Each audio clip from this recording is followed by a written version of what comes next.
I'm just here because you owed me money. Yeah, it's true. I did pay you, didn't I? I know you did, yeah. You only came on because I did pay you back. Yeah, I wasn't going to come otherwise. We did go out for a lovely lunch. We actually met because when we did the podcast before, of course, we hadn't actually met each other. But now we've realised that we have parallel lives. It was important that we shared our familial misdemeanors 100%. as mums over a nice lunch, wasn't it? Yeah, over a very overpriced lunch. Yes, breakfast. A very overpriced breakfast, yeah. We'll just mention that the poached eggs were about $33, I think, weren't they? Yeah, maybe for one egg. It was one egg each. Crazy. But it was so fabulous, and I could have stayed there chatting with you all day. You know, as you said, we have so many things in common. And what I love about the things that you do is that you put all of my daily struggles into sentences that are just sublime. And, of course, I am talking about your new book, Mumming. Here it is. Yeah, it's out. Very exciting. Yeah, it's been out for I think it's been out for over a month now, actually. Yeah, well, I was lucky enough to preview the book and, you know, devoured it, and it was absolutely as funny and brilliant and insightful and real as 1,000 Wasted Sundays, your first book.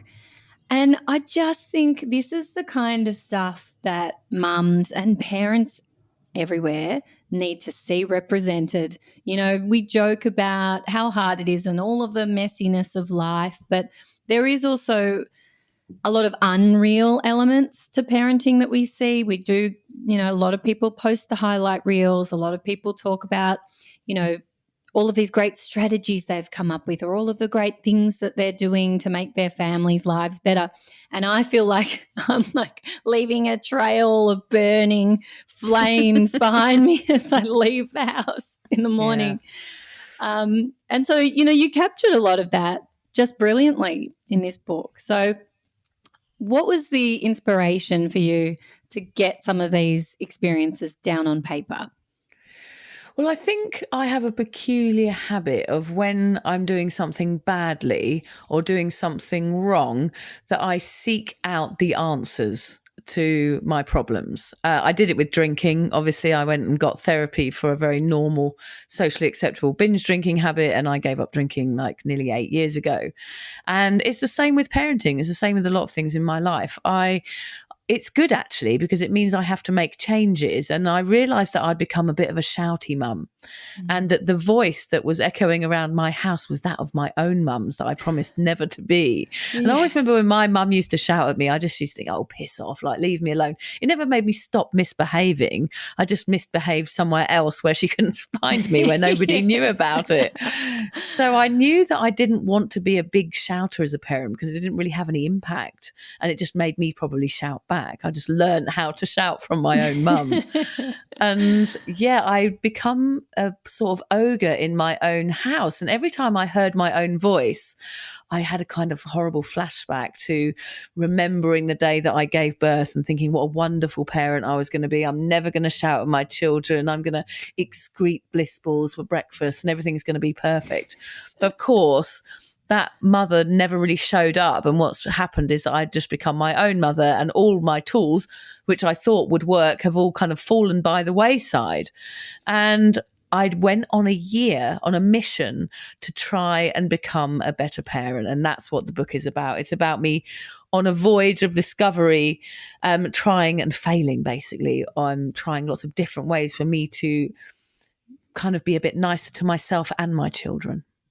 Well, I think failing, you know, is a little bit tough on yourself because there are absolutely moments throughout this book where you're not failing at all and the things worked. You know, the very first kind of experiment you seemed to do was that parent group at the school.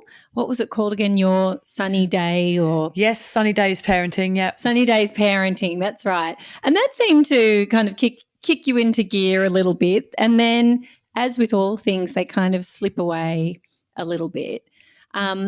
But then, like, I was just rolling laughing reading some of the things, like the breath work experience. And I can just imagine, like, walking into the room and feeling like, oh, God, what is going on?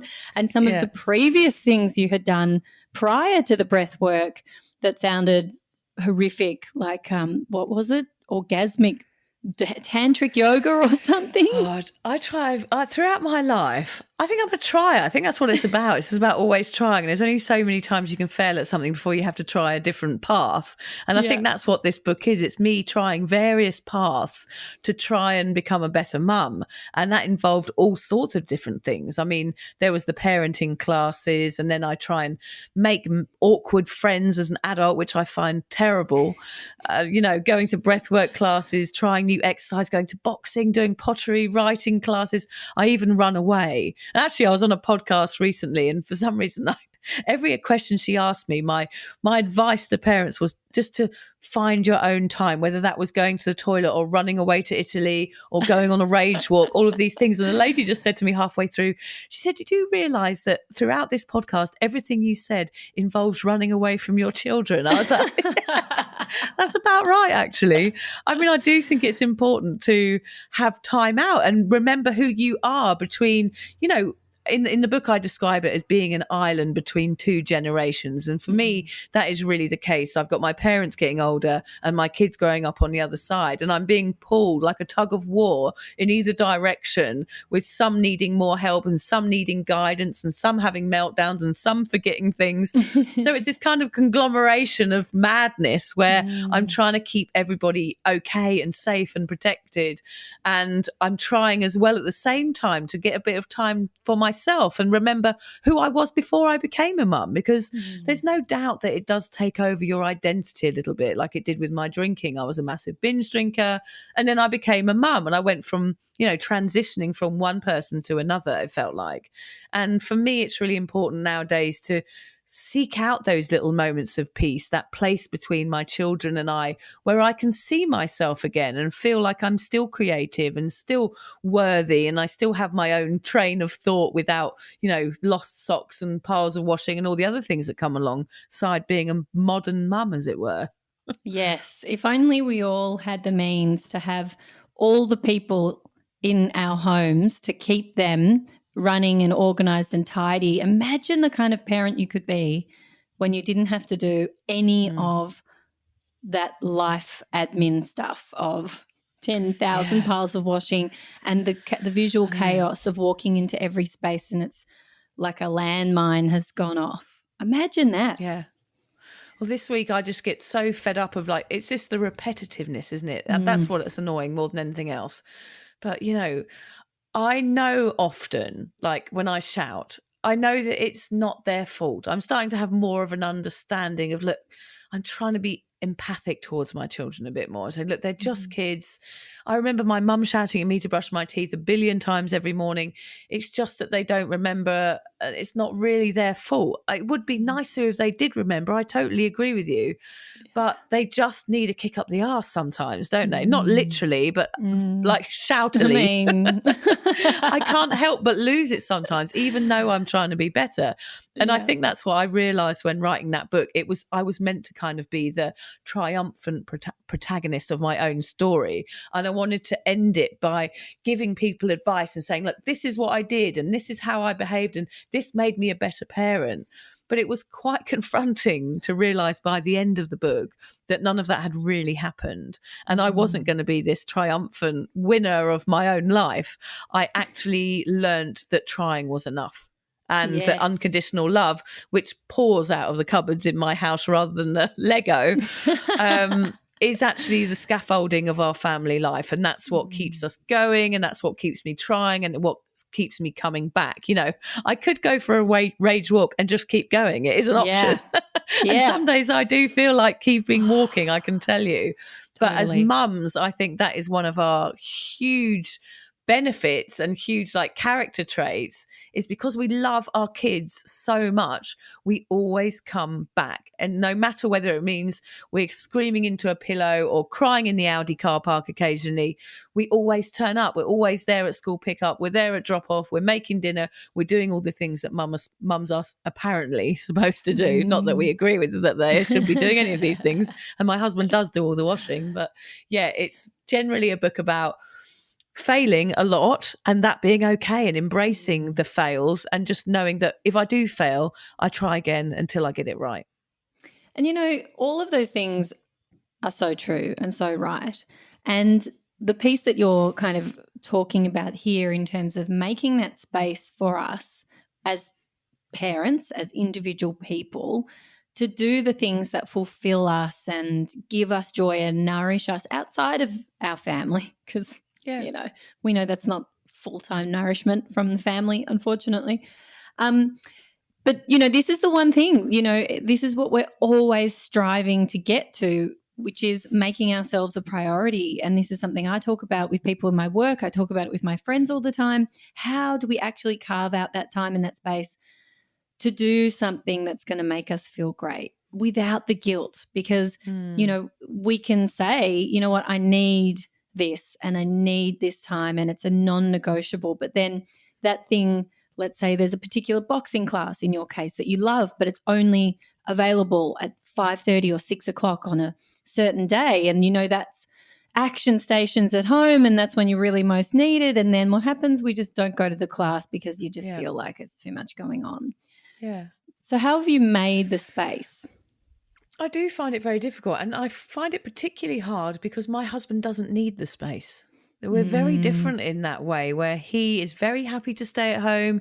He's not really sociable. Like I usually organise all of our social events. He's happy to be with the kids. So I often feel shame within that because I'm the one who's going out to the boxing class or going, you know, out with my mates for dinner.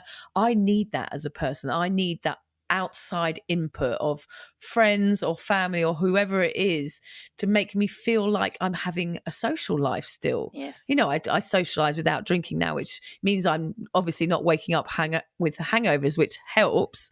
But I do feel like there is a sense of guilt involved in all of these choices as parents. And even when I first had children, reading the books about sleep time or playtime or how to wrap a baby or swaddle a baby, all of these things, I never got it right.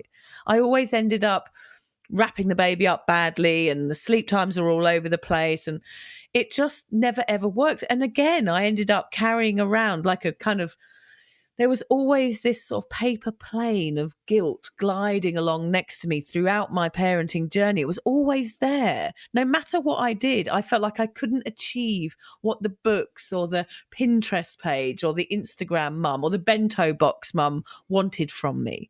I couldn't quite reach it. And I felt a lot of pressure. And I think as mums, that's something that we have to deal with on a daily basis is different shame and pressure. And how do we manage all of that with all of the media that's kind of being bombarded with every single day? And even with my husband, you know, he does the washing with very equal household, but still I sense a sort of heaviness in me whenever I pop off. As soon as he's home, I'm like, right, dinner's in the oven. I'm now going out. And I'm like, there you go, it's your turn, even though he's been at work all day as well. But also I've been working too. And I mentally need to find that space for myself. And then I can come back. It's like a parenting reset for me. I can go out, fill my cup with whatever that might be socially and feel better afterwards and parent well afterwards, because I know there's a spiraling moment when I'm frustrated and the kids aren't getting ready just like you. And I'm like, actually, I'm out. No one's listening to me anyway. I may as well go off and have my walk now because this is completely pointless. And actually, I'm getting really, really angry and frustrated. And of course, what makes it worse is that I now am 48 years old with a 13-year-old son. I didn't have children. I had my last one at 43. And so I'm perimenopausal at the same time. So I've got all this going on. There's a lot of hormones being flung around in my house at the moment, which is certainly not helping with my sort of ogre status. So there's Yes. nothing better for everybody else, in fact, if I sort of fuck off on a walk. They're all like, thank God she's gone. Oh my God. I wish I had the same reaction because I've tried to storm off a few times and get myself that rage walk. And then I hear them like crying for me from the front door. And I make it like one house down. I'm like, oh, fuck it. Like, come back. I'm like, fine, I'm coming in. Get inside.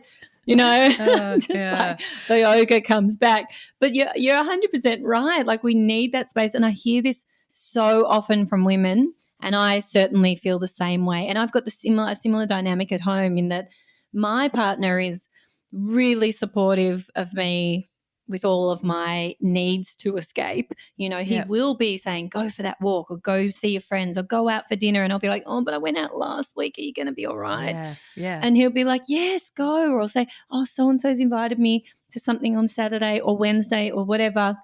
Yeah. And he's always unequivocally, yes, definitely go. You need to go. And he understands. Or I'll go for a girls' weekend or a girls' trip away with my friends and feel desperately guilty for him the whole time. I feel so bad. But it's not as bad for him. And I remember sitting on a plane with a girlfriend. We were on the way with a big group of girls to go to Port Douglas. And this was going to be 5 days away. And It was the first time I was away from my littlest one. And I sat on the plane with my friend and I just said to her, like, I just feel so bad for him. Like, he's not going away with his friends. He doesn't. And she said, but babe, he needs something different. And that's okay. You know, you can't feel this guilt because you feel like you're escaping. He's comfortably at home, put his hand up and said, you go, it's fine. I don't need that. But I do feel like it is inequitable and I can't repay it in the same way. I'm not as calm and I can't manage it as well. If he told me he was going away for 5 days, I would like freak out. Yeah. You know, but it's so fine. Again, it's that guilt. And for me, it's less shame in this space, but that guilt that then prevents me from, well, I'm not going to go for my walk because I went out last night and I'm, it's like a fear of judgment, isn't it? It's like a fear of judgment. It's like, well, I don't want anybody to think I'm a bad person because I take time for myself. I'm not prioritizing myself. That is different, actually. I'm not prioritizing myself. I know who is important in my life. That's very clear. Yeah. But what I am is I'm taking myself out of a situation, perhaps for a few days if I can, to go, right, guys, this isn't working for me anymore and it's going to be better for you lot if I just take a time out for a bit. And I put myself in the time out rather than the kids. Because, kids are just being kids. They're just doing what they do. And it's my fault that I can't handle it sometimes. It's not really my fault, but, hormones and age and, all sorts of other aspects are probably playing into it. But it is certainly an interesting time when your kids are growing up and you're reaching a certain stage of life where you do need more. And because I don't drink anymore, I have to find my social pocket somewhere else. And that's normally, a coffee in the morning or a boot camp or something quite active during the day, which means my husband is going to be left with the children, especially at the weekends. So, guilt is unavoidable. But I just say to him, like, come on, like, you can do it too. Like, go and do something. But he's just not interested. And it does make me really frustrated sometimes. But I guess everybody's different. It would be very boring if I was married to someone. And we would be divorced if I was married to someone like me. You need that yin and yang. You need that chill person and then the total loon. I think it's about right. Totally. Okay, so you tried lots of things. You failed at lots of things. I mean, this is a tough one because this whole book is kind of interspersed with stories of your childhood as well. So it's not just, this is for listeners, this is not like an instructional manual of like self, development at all. This is memoir about your current life and your life growing up. So was there a particular part of it that was the most fun for you to explore and to maybe revisit or to be writing about? Well, I think I've always been a bit hard on myself, as you say, and it took me to write that book and see it in black and white. I thought, God, I'm a bit of a crappy mum. That's what I've always Mm. thought. I've thought, well, I'm not quite exactly who I expected to be. I expected to know the best chocolate chip recipe, cookie recipe off by heart, and sort of be ironing names into school shirts. But I'm not that parent. I'm the one who, sent my kid to school with a kilo of cheese instead of their lunch and then forgot to pick him up. Like, that's the sort of parent that I am. And so I was kind of a bit down on myself and like, gosh, why does everybody else seem to do it so well? Why is everyone else sharing these, amazing selfies of them all in colourful anoraks, walking down the beach, and everyone looks so like they've got it together and I'm falling apart. And when I did the parenting classes and kind of went on this mission and wrote about it as I went, it became clearer and clearer with each chapter that the unconditional love was always going to be enough. And it was actually really interesting because I realized it was something I had growing up. Even though I didn't really see it until I wrote this book, I know that if I went night clubbing till 4 o'clock in the morning when I was a teenager, my dad used to sit outside the nightclub in the car reading the paper for us to pick us up. And I just thought, well, all dads do that, Yeah. all parents do this for their kids. But I look back now, and I said to my parents when I wrote it, I've written quite in-depth description of my mum and dad, and who are aging. My dad's 87, my mum's 84. They've just called me from the wine and beer festival in Sydney where they've gone yesterday. And they were on the Great Wall of China the week before. Wow. But I wrote to them and just said, look, I've written about you in this book and about, you getting older and my life as a kid. And I want you to read it first. And actually, they didn't really take anything out. There was a couple of things that they were like, oh, we're not happy about that. But I said, look, I've written these things. The first chapter, in fact, is about a story when I was very young and my parents left me and my sister by the side of a road in France. Yeah. And they drove off thinking that we were hiding in the back of the car, and we weren't. We'd gone off to the toilet. My parents drove halfway to Marseille, not realising their two little daughters were stood by the side of a road in the middle of France on their own in the pouring rain. And in the beginning of the book, I say, I stood by that road and I didn't falter.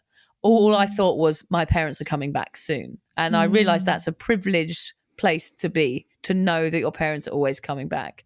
And I say, they drove back. They realised we weren't there. My poor parents had to drive back half an hour, wondering whether we'd still be standing there when they got there.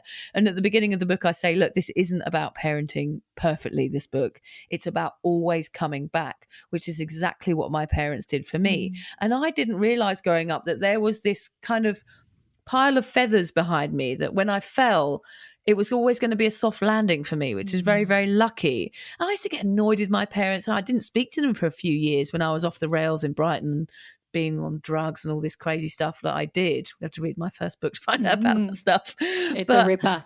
I didn't realise that there was always this soft landing for me. And looking back, I realised that is what I want to give to my children too. And it's almost like an invisible wall that they don't even know is there until perhaps they reach their 40s like me. They are always protected, and I will always be trying to keep them safe. I might burn cakes and I might make mistakes and I might forget to pick them up from their frozen rehearsals. And, I might do a lot of stupid things a lot of the time, and people would probably judge me and look outside of me and say, well, that person's a bit of a mess. But if they were to spend a bit of time with me and within my four walls with me and my children, they would see that that isn't really what matters for us. What matters is that we cuddle on the couch and watch a movie together and we have just lovely times together. And that unconditional love is kind of the thread that keeps us all sewn together. And that is what I want to create. And I'm really thankful for my parents for giving me that. We all made mistakes, and I'm sure they made a few too. But it's really been nice whilst writing that book to recognise and feel that wall that I had around me growing up and respect it, because I never really respected it before or even knew it was there. Yeah. Have you had that conversation with them and said those beautiful words to them? I think in the book I do say, like, this at the end, I think there's some acknowledgements where I say, thank you. This is something that I felt growing up, and now this is something, thanks to you, that I'm passing on. And yeah, so that's what I wrote to them. But yeah, I think my parents find it quite hard, like me talking about everything we've ever done all the time. But there's Yeah. part of my mum that loves the legacy of knowing, if they ever did pass away, which I know they will, unfortunately, one day. But If they ever did. if they hope, I'm trying, I might chronogenically freeze them or something to keep them Amazing. around. Yeah. When you figured it out, let me know. Yeah, because I do Yeah. feel, that they do get the respect they deserve in my books. And there's often, I do mention some of their mistakes as well. It must be hard for them to read, but, I'm never deprecating of them. I'm always saying, look, everybody does the best they can with the tools that they have. And I spent a year trying to find better tools and probably changed a little bit. But I think I learned to be more authentic in my parenting and learned to be more honest. And yes, sometimes I do cry in front of the kids, and sometimes I do shout and sometimes I laugh. And there's all sorts of emotions in my house, which I'm proud to embrace. And I'm proud to be authentic about who I am as a mum and not shy and hide behind an image of what I should be. Do you know what I mean? Does that make Yeah. sense? 100%. 100%. So would you say through this experience you have, it's clear your perspective has changed. That's kind of the thread of what's coming through for me here in this discussion, that the way that you're looking at yourself and your place in your family and what you bring to your kids' lives potentially has changed way for the better. But do you feel like your day-to-day parenting has changed significantly? I'm definitely more conscious of my shouting. That is something that has changed. And if I do it, I know that it's time for me to go for a time out. Because actually it doesn't do anything like it didn't for me as a kid. I just end up getting a sore throat and feeling very, very guilty. And I think, why have I done that? And actually I've really noticed that my youngest absolutely hates shouting. It scares him. It actually really scares him. And I don't want to scare my children. That is not something I want to do. And it's not something I realised I was doing. I'm sure old school sort of 80s parenting, probably 1880s to 1980s actually, probably shouting was how people thought they would control their children. And, living in fear of your parents, they probably thought that was a good way of keeping them in check. Yeah. But I know for certain that that's not something I want to continue doing. And I'm really trying my best to not have that as part of our lives. Of course, the troll slips out occasionally if there's wet towels on the floor and I've had a bad day or I'm really tired. Usually tiredness is the culprit. But I'm much more conscious about it, which I'm proud of actually, because as I said at the beginning, I do have this weird habit of trying to seek answers for something I'm not happy with. And that is something that I feel terrible about every time I do it. I feel a real sense of shame. So, I'm not perfect. I'm just trying to make some changes here and there. It doesn't mean to say I don't step backwards sometimes. I most certainly do. And I do feel terrible every time I do it. But also it means I get some nice cuddles when I have to apologize. My children are so forgiving. Oh, that's beautiful. And really what you're doing is you're teaching them how to regulate, how to self-regulate when they're seeing, the examples that you were giving before about the shouting. Hello, like that's me too.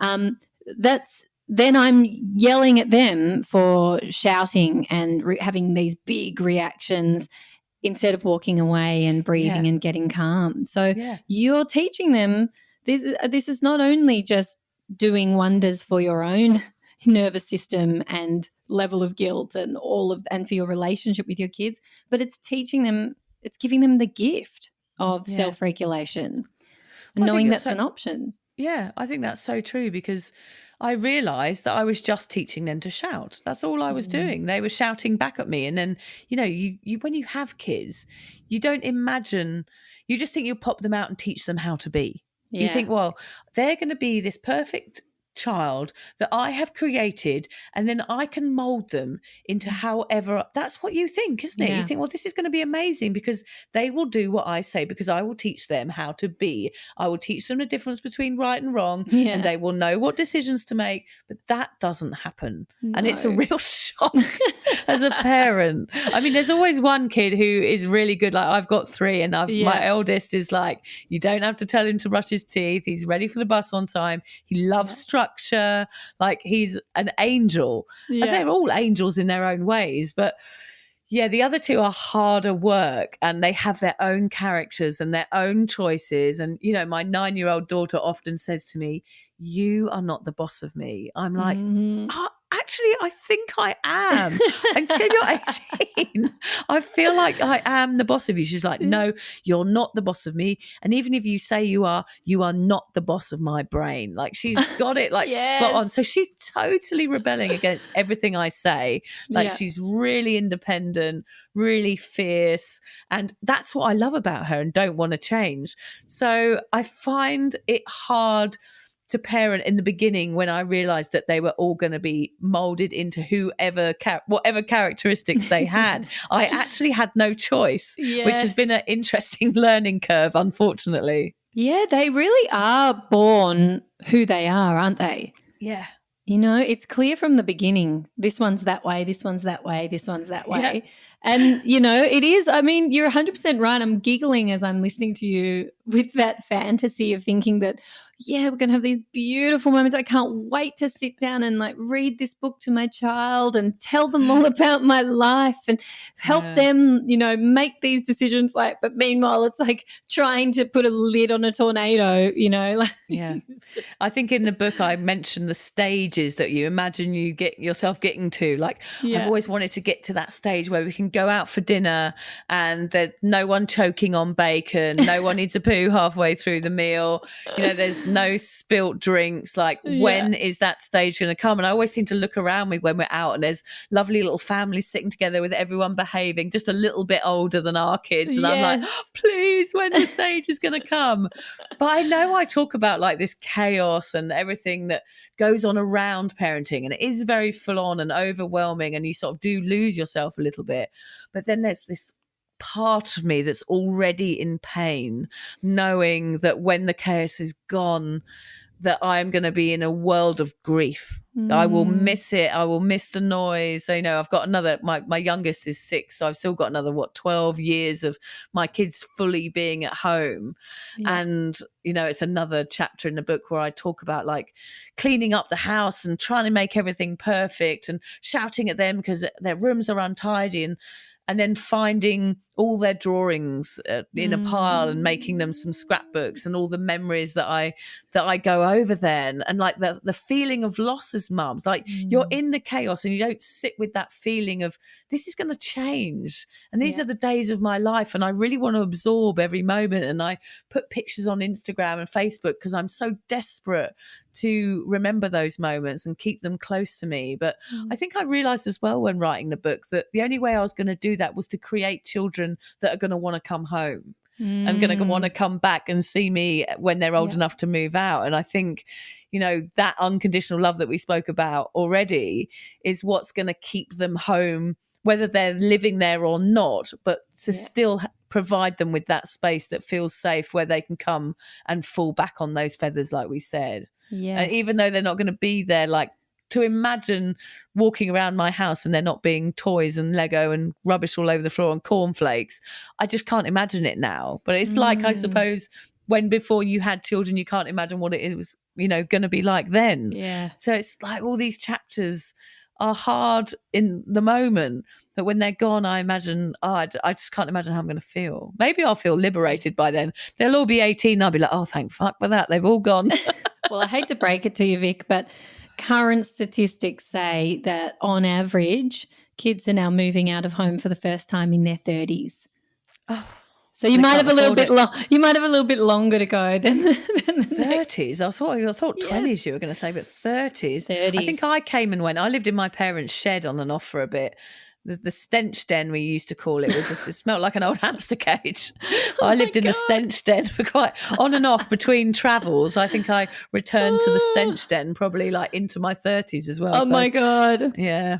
Yeah. And, there are the boomerang generations as well. So sometimes they move out for a bit and then they come back. And maybe, I Yeah. moved back home when I was saving to buy my first apartment. So I went back for a few years in my 20s. And Yeah. yeah, so it just you may have a little bit more time up your sleeve, but you're so right. And I think, the struggle that so many of us face when we're in the thick of it with our parenting is actually staying in the moment, because the moment's really hard. And Yeah. I personally find regulating myself when they're dysregulated, or when I'm tired and when it's messy and all of those things, or I feel this time pressure. Like, I'm one of those parents that's conscious of, like, okay, now it's dinner time, I want to have a shower and I want to get you all to bed so I can at least have an hour to myself, so I'm like, go, go, go, go, go. And that's when I'm losing it. But it's really hard to stay in the moment. We're always thinking about what's next, or getting out of this, or then they're asleep and you're looking at them and you're like thinking about, oh my God, and you're looking backwards. And I remember last night looking at my 3-year-old who was just sleeping like an angel, and looking at his little face and thinking, oh my God, you're never going to be this young ever again. Like, tomorrow you're another day older, and the next day and the next day, and it's like running away from me Yeah. so quickly. And like, I blinked and my eldest is 9, and my little, what used to be my little baby is now my middle child, who's almost 7, and he's almost bloody 6'4" like his dad already. And like, what is happening to these people? And I'm wishing it Yeah. away, but at the same time calling it all back in. So it's this, it's such a tricky place to be living in. And I think it would do us all wonders to be able to be a bit more mindful and just try to drop all the madness and soak it in while it's happening. Yeah, I think that does help with my sobriety as well, that I'm more present, I think. Like, I'm not thinking, I'm not preoccupied with like going out the weekends and letting my hair down like I was when I first had children. So I'm definitely feel like, I'm conscious to sort of witness my failures and my successes at the same time, whereas before I was probably numbing them all out a bit, and because the only answer was to kind of, for any emotion, was for me to go and get hammered. So I think, what can we do? It's difficult. It's like the sands of time Yeah, are passing totally. through the hourglass, and we can't stop them, especially with aging as well, and hormones and all that stuff on top. It does feel like a sense of anxiety. I don't know whether that's a modern affliction, is because we're so busy combining work and children and marriages and everything else, plus we're probably scrolling too much on social Yes. media and wasting all of our lives on there. Completely.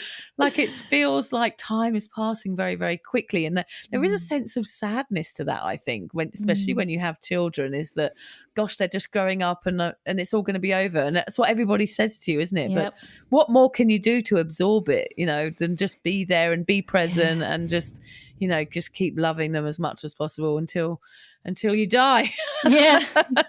Or not, because Vic's Or going to not. figure it out. Yeah, I'm going to work it all out, don't worry. Cryogenically, I think I got that word wrong.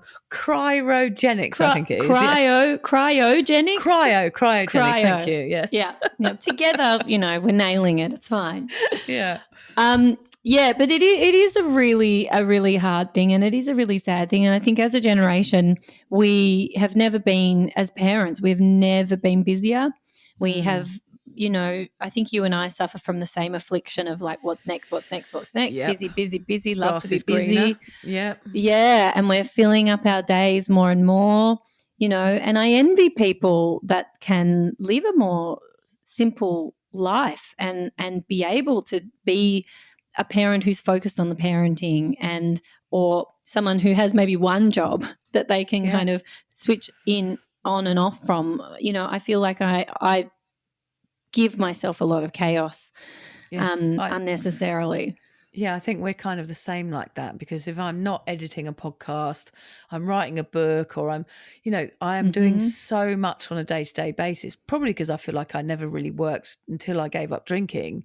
So I kind of Mm. only had a drinking career until like 8 years ago. And now I've sort of carved out my space, with a different career.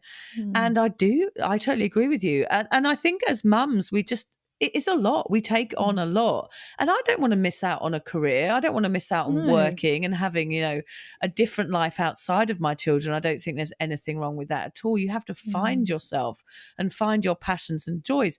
And that's come at a difficult time for me, because I started to find my joy when I had two little children. I've now got three.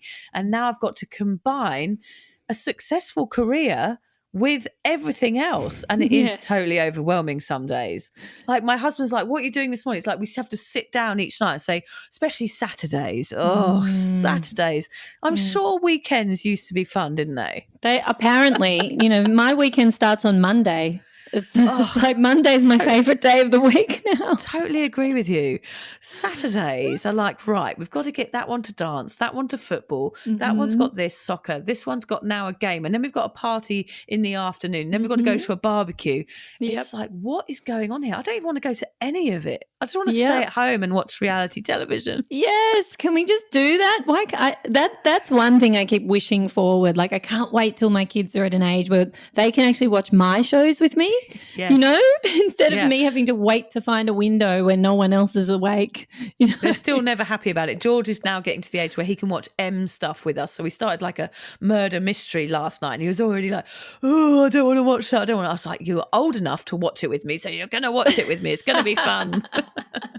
Yeah. Oh, it's so funny. I remember watching The Bachelor years ago and like having that fantasy of like, one day I'll be married with kids and then they'll be old enough and we'll be watching this together and it'll be so, so amazing. Well, now The Bachelor's been axed and my kids probably have absolutely no interest in reality television. So, like, dream gone. It's when they start to get older, it is quite cozy watching stuff with them. But then George said, I said, "What do you want to watch tonight, George?" He was like, "I want to watch Naked and Afraid," which is it's like a dating show where they put naked people into a dark room. I was like, I'm not sure that's quite suitable. Not quite yet. Okay, maybe George needs to come and hang out with me. I dating. think we've got the same vibe going on. Yeah, you love your reality TV as well, don't you? We had good chats about it over lunch. Yes. Our favourite Selling Sunset stars. Yes.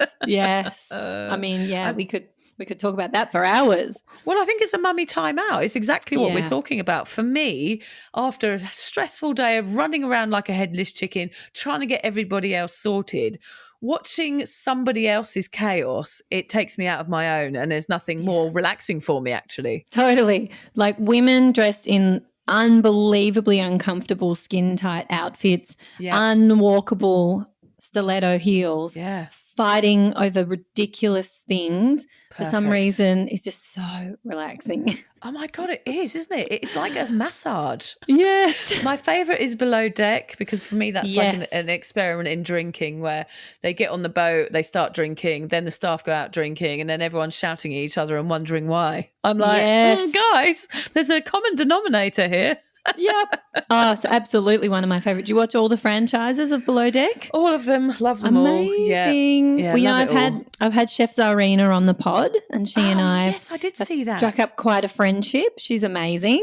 Okay, so good. So good. So I've had lots of kind of behind the scenes info from her in some of our chats. She's brilliant. But yeah, I could never do that job. I could never work on those boats in that pressure cooker environment. But God, does it bring me joy watching other people losing their minds in that space. Yeah, God, I would have been overboard. I would have been chucked off on the first day. I would have got so drunk that they would have been like, "Get her out. She's useless." Totally. The new season's looking really good. I actually had a DM. I DM'd Fraser and he sent me a lovely message back, and that just made my day. Yeah, lovely. Highly recommend Below Deck as a strategy for coping to all parents. Yes, I do too. Yeah, how to be a better parent. Watch Overboard. Or what's it called again? Below Deck. I always say Overboard. That's that Goldie Hawn movie. Yes. Yeah, brilliant movie. Amazing. watch Below Deck because it probably make your behaviour seem a lot less worse compared to theirs. Yes. But, if you think about it, there really is quite a lot of parallels there. Like we work around the clock 24/7 in those. We are basically the interior crew of this vessel. Every day it's the same shit. We've got to clean the shit out of the toilet. We've got to put away mountains and mountains of laundry under time pressure. We've got tyrant people making demands of us at the same time that we need to clean the toilets and fold the washing and make sure the beds are made and all of the things. It is actually exactly our lives. The only difference is we're not having any sex. They're having loads. Yeah, true. Yeah. I knew there was some difference in there somewhere. They get to go out and party and have a really nice time and have loads of sex with each other, whereas we're just kind of perimenopausal women going to bed at 8:30, trying to ignore everybody and pretending to have a headache. Totally. And the only other difference, I suppose, is the lack of tip. No one's paying us. Yes, true. Yeah, the lack of tip is a problem. I think I might have a discussion with my husband about the lack of tip tonight. I think that'd be a good family meeting. Maybe if they could just present us once a week with a thick envelope of cash. $500. Oh, all of this would totally. Yeah, I want $500 shopping money. That's exactly, that is the amount I want. $500 for all the meals that I've cooked this week. Thank you. In that case, I'd have to pay him. Yeah. So. Oh, right. He's the good. Yeah. Damn it. That doesn't work out for you then. No. Well, worth it though, I must say. Yeah, good. Worth every cent. Yeah. Actually, I must admit my husband does all the washing in the house as well. So yes. I don't think we'd end up tipping them. I think you're right. Yeah. Although maybe we just work really well. We're a good interior team together. Yes, you are the good interior team. Yeah. That's good. As long as you get on well with the deck hands, which are the children. Oh, well, there's always tension and clashing there and absolutely no hookups happening. No hookups and actually no cleaning of the decks. No, they're just destroying the decks, really. They're destroying the decks. Quite literally, actually. I mean, I could just take you outside and show you if you like. That's so funny. Yeah. Oh, Vic, I'm so glad we can laugh about all of this stuff because if you don't laugh, really, you would cry. And I remember seeing something on Instagram. I don't know if you saw it actually. Probably did. It made its rounds where there were women or people going for a job interview and the interviewer was just reading a list of, the requirements of the position description. And it was basically just listing everything that a parent would be asked to do. So you need to be available 24/7, 7 days a week, 365. There's no sick leave. There's no holiday leave. In fact, you're going to be working consistently on every single one of those days, like every single one of the things that relates to parenting, and every person you can see them is going, what, oh my God, this is the worst job ever. And then at the end he would say, well, actually this is just the role of a mother or a father. Oh, yeah, wow. And it was just like mind-blowingly good because it is, it's so much. And we say all of this, of course, with the caveat that we love our kids and we are so privileged and so lucky. We know that. Yeah. But there's a space for this, isn't there? There's a space to talk about the reality of parenting. And I don't think there's enough of that. We always have experts who are telling you to do this, this and this to make yourself better. But I do think as mums, we do have really strong instinct. And I wish in my first sort of 10 years of parenting that I'd followed my instinct a little bit more, rather than read loads of books or listened to all the podcasts or, kind of done all the parenting classes and everything, because I do have a good instinct. I know normally what the right or wrong thing to do is. There is stuff I need help with too. And of course, there's been various times where I've had to go and have therapy because, for lots of reasons, but partly because my son Freddie choked on a Chupa Chup a few years ago and nearly passed away. And I had to go and have therapy to deal with the emotion of, how fragile life can be sometimes. And there are so many confronting moments as a mum. And I don't feel like we talk about it in the media specifically, but when I go to mothers groups and when I see my friends, this is the stuff we talk about. Yeah. The stuff is the hard stuff. We moan a lot and we're like, this is hard. This is not what I expected it to be. And you feel guilty even saying that because people will say to you online, it was your choice. You wanted to have children, so therefore sort of deal with it. But, you do make a choice to have children, and that is a conscious decision. But at the same time, doesn't mean to say I can't moan about it. Yeah. Yeah. And I do think there's a space to go, it's okay to moan about it. Life isn't about perfection. It's about good days and bad days. And maybe if we accepted that some days are shit, I will mention a moment in the book where my friend Nat, she's just a lovely mate of mine that lives locally. I was crying in the car park. It's a good point to end on, actually. I was crying on the car park at school. I'd had a shitty day and she'd seen me, and I was kind of like had the windows up, and she knocked on the window and I wound it down. She was like, she just looked at me and didn't say anything. She kind of just squeezed my shoulder and handed me a little paper bag, and she just walked away. I was like, what's she doing? And I opened the bag, and inside was a bar of chocolate and a note that just said, sometimes parenting is fucked. And that was it. There was no judgment. There was no you should or you could or why don't you try this? There was nothing. And in that moment, my parenting changed my whole view of it. It was like a sense of camaraderie. I knew in that moment that there were women crying in car parks in school all over the country. In fact, all over the world. There are women having bad days like my bad day. And I didn't feel guilt or shame about it. I just accepted that sometimes parenting is fucked, and that's okay. And I'm going to embrace that a little bit and just go, well, I try my best, but sometimes I fail, and that's okay. Brilliant. Absolutely brilliant. Sometimes parenting is fucked. Yeah. There is no judgment in that, is there? No. It's like a warm hug. That one phrase. I know it sounds ridiculous, but that is what it's. That's the reality of it, isn't it? Yeah. There's going to be some mothers writing into you after this one going, is that really the message that you're going to end with? I think sometimes I go on podcasts, people want me to say something really intellectual at the end and be like, yeah, well, this is what you should try and this is how you're going to become a better parent. But no, my message is sometimes it's just fucked. I mean, that is the message that I want to hear at the end of any podcast I'm listening to, okay? Perfect. Because I don't need you to tell me when things are good. No. I can happily enjoy those, and they feel like a universal experience. I feel like then I am part of the parenting world, and it's when it's hard that it feels like you're alone and that you are failing and you're the only shit parent in the world, and God, what must the neighbours think, and I am the worst person ever. And, that is exactly the kind of message that most people I know who are really honest about what's going on for them at home would feel totally supported by hearing. Okay, good. I'm glad. I'm glad you think so.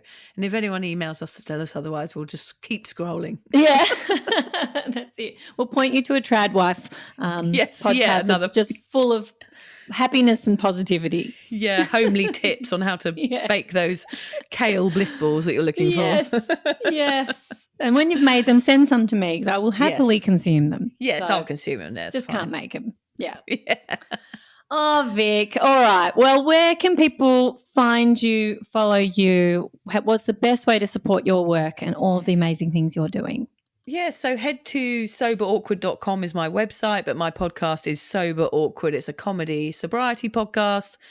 It is out every single Monday. We just reached 5 million downloads this week, which is a crazy number. That's huge. Congratulations. Yeah. Thank you. Yeah, massive. I could never record it in my son's bedroom where I am right now. So, yeah, it's really a huge achievement for us. Amazing. And it helps thousands of people every year to get sober. So we're so proud of that. My Instagram page is Drunk Mummy, Sober Mummy. My first memoir is called 1,000 Wasted Sundays. That is comedy about my journey giving up drinking. And my second book is out now. You can get it at your local bookshop. The audio book is out in about a week, I think.